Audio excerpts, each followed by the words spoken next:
Hello and Jostale, everyone. Today we are going to learn how to write the 30 letters of the Tibetan alphabet. And in particular, we are going to be learning a writing system called U-chen. Now, U-chen literally means big head. Why? Because if you look at all the letters, they have lines at the top. This is referred to the head of the letter. And so this style of writing has big heads. There are other forms that don't, but this is the first one. It is also the most common one for books to be printed in, for religious texts to be printed in, although it isn't necessarily the most common handwriting one. Now, you're not going to see my face for most of this video. You're going to be seeing a whiteboard. But before we start, let's talk about some tools and preparation.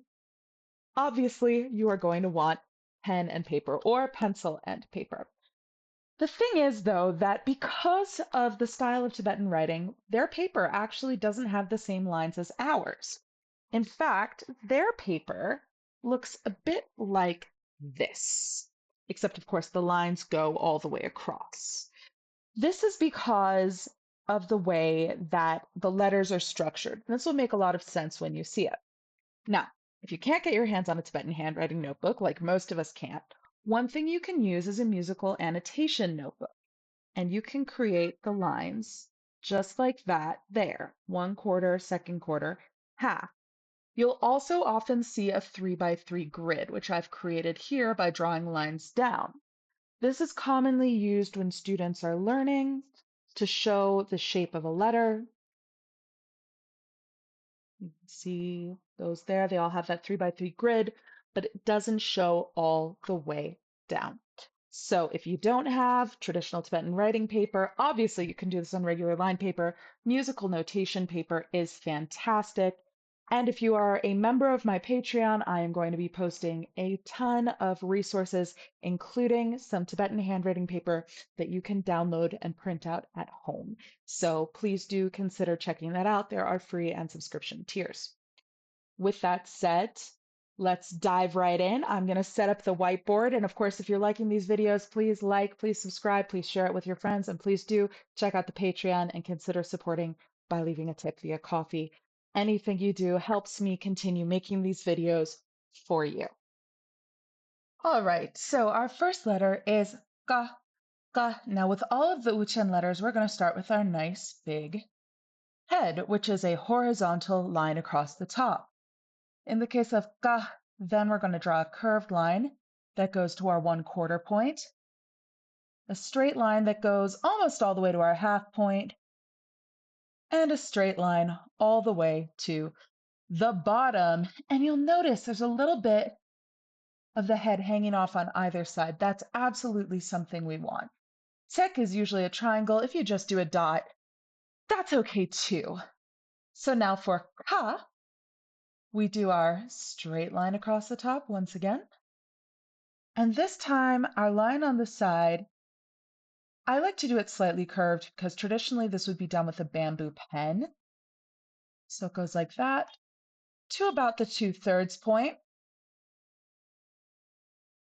to the 1/4 point, curve down to the 1/2 point, and a straight line again. And you'll notice once again that we haven't quite reached the end there. Ka is going to, no surprises here, start with a straight line across the top. We're going to go to the 1/4 point, basically to the 1/2 point, a straight line down, and as I like to call it, a spine to the bottom. See? Nothing too surprising or difficult here. And of course, you can slow this video down. That's one of the nice things with YouTube. So you can watch this again and again at your own pace. I'm just going to do our line across the top. We're going to do that same curve that goes to like the 1/4 point, and then kind of a slightly longer curve that goes to our 1/2. We do our tek and we do our she. And those are the first 4 letters. Nice and easy.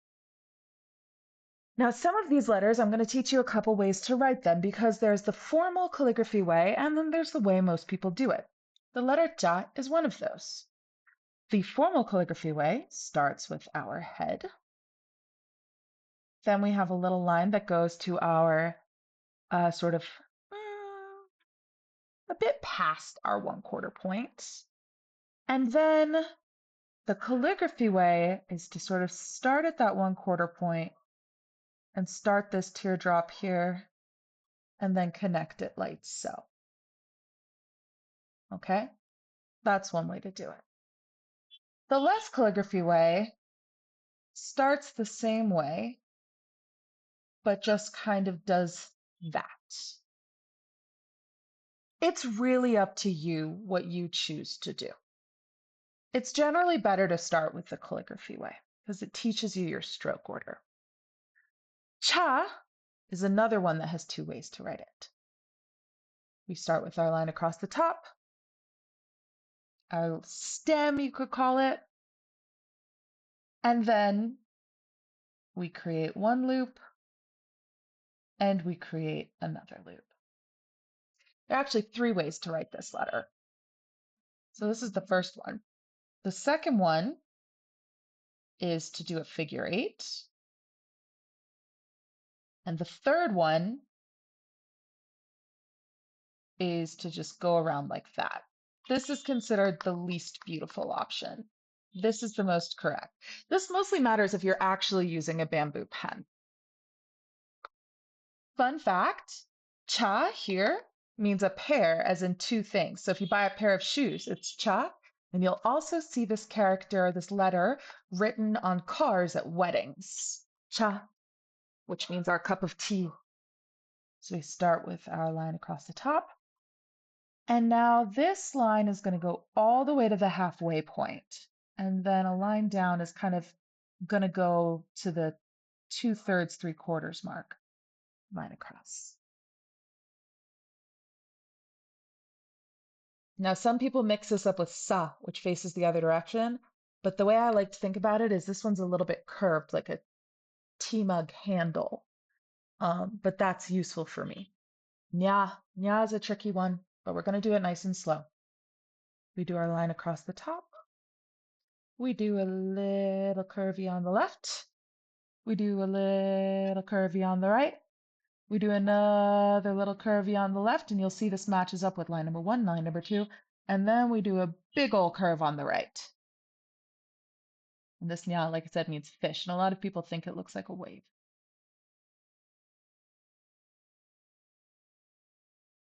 Da, da is nice and easy. We start with our head, and now we do a straight line that angles in and goes all the way down to our halfway mark. And then starting just under that 1/4 mark, we do a curve that goes down to our bottom. Here you go. Nice and easy.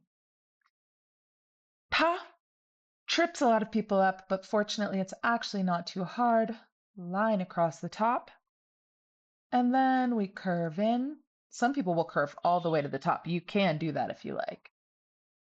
This here, now we're at that halfway point, right? Now we're at kind of this 2/3 point and a line there. Now I like to make sure this connects. It's best if you can make sure that connects. So you can see this is kind of a 2/3, 3/4 length letter. Ta. Ta is very similar to ta, which is why we have to be careful. Now that first letter, ta, our line went in. With ta, our line is going to go out. This makes a big difference. Otherwise, you're going to mix up the two. So with ta, we start with our straight line across.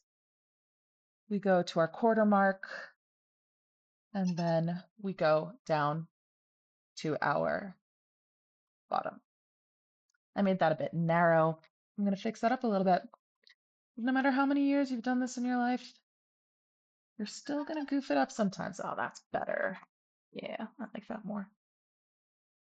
Na is another letter that has a couple ways to write it. So I'm going to show you the proper way and then the handwriting way that a lot of people do. We start with our line across the top and our little stem. And then what happens is they do this big curve that goes all the way down and then connect the loop. This again is really useful if you're doing work with a pen or a brush, like a bamboo pen or a brush. But a lot of people do just loop it, okay? It's really not as good to do this. It is definitely better to do this one, okay? This should be what you aim for. You're going to see people doing this, even me, but you actually want to do this one. Ba. Here, our head is kind of small. We do a little line across, a little curve down to our quarter point, another little curve to our halfway point. It's almost like a nga that's missing part of the top half because our top half goes there. That's our ba. Pa is very similar. Literally, draw the exact same thing you just drew, okay? And then we're going to add, it's got like, I consider it like a little bandolier. That's pa. Pa is basically the same as the others, except we close the top. So we go down to the quarter mark, we go down to the half mark, and then we just close it. There you go. Ma is a tricky one, which again, as a result, has a couple of ways to write it. We're going to start with the proper way, and then we'll go with the improper but popular way. Little sort of half head, right? Little stem. A line like that. Connecting the loop there. And our right side. Now, this is the proper way to do it, but you are going to see a lot of people just doing it like that. Again, it is better to learn it this way. This is the more correct way to do it, and it will make your handwriting better in the long term. Za, ta, and za are exactly like ja, cha, and ja, except for a flag. So basically, you do the exact same thing you did before.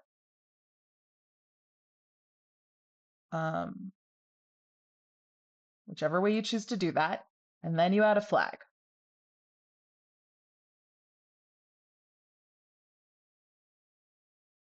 Whichever way you choose to do that, and you add a flag. And then you add a flag, okay? So all you need to do is add a flag here. We're not going to spend a lot of time on this one. But wa, the last letter there, that one's a bit of a tricky one. So we start with our little line at the top, okay? And then we're going to do a little curve down, and a little curve to the right, and a straight line across, and basically one of those same flags we just did. And now underneath this, we're basically going to write the letter ba. Sorry, the letter pa, actually, because it does close the top.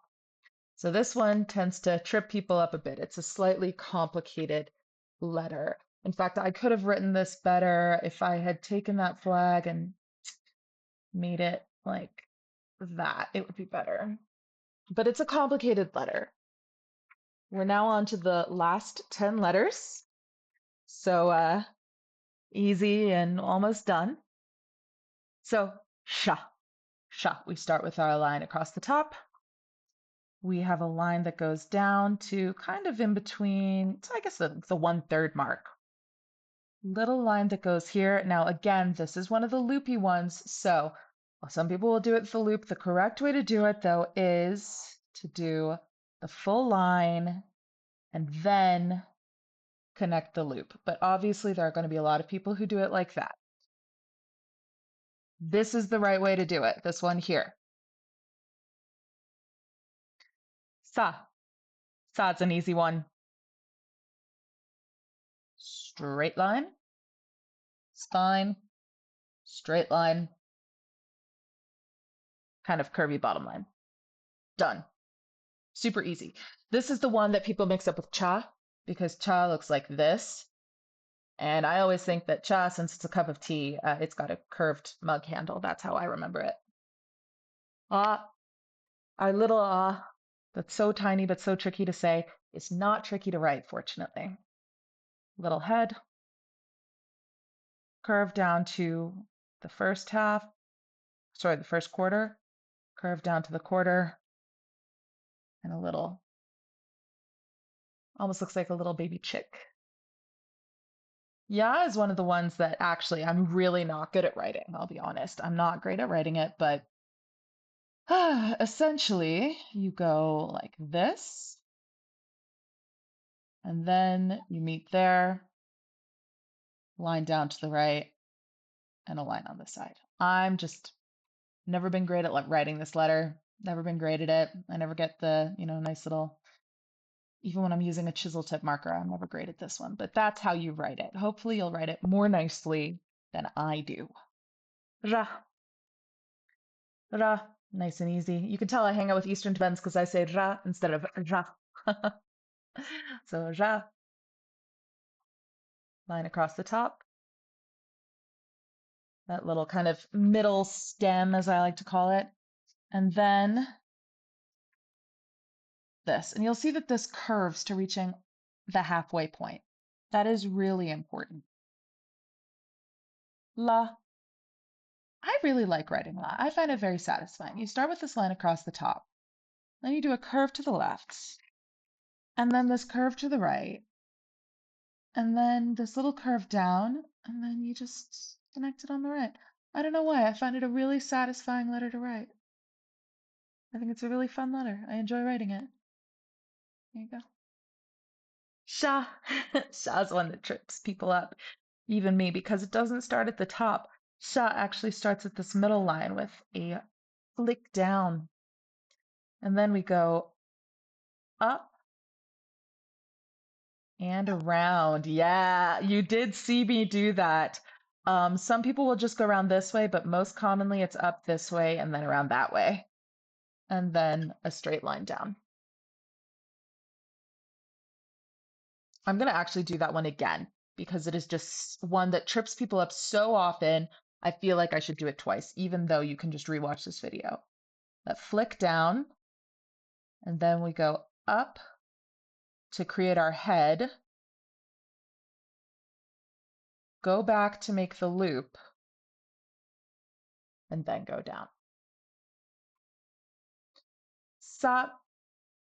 A lot of people find this one complicated as well, so I'll also draw it twice. Little headline, a curve that goes down to maybe a bit past the quarter mark, a curve that goes down to the half mark. Now this you can either start at the very top or a little bit down, but this does need to go all the way to the half mark and then a straight line down. So let me do that again underneath it. Top line, curve to the left, curve down, and I like to go from the middle, that's personal preference, curve down and straight line down, that's sa. And now the last two letters of the Tibetan alphabet, which are unfortunately some of the trickiest to write, but they're also some of the most beautiful. Ha. We start with our head. And now we do this first line. It's going to go down to just past our quarter. This curve that goes down to our half. And then we do this big, broad curve to the bottom. It's a beautiful letter. And for ah, well, there's a couple ways to write this one, but we'll go with their way. We start like we did with the ya, with this kind of little thing like that. And then now we actually do the head. We do this line which connects here. So it's actually a 1, 2. Now from the top, we go down and down.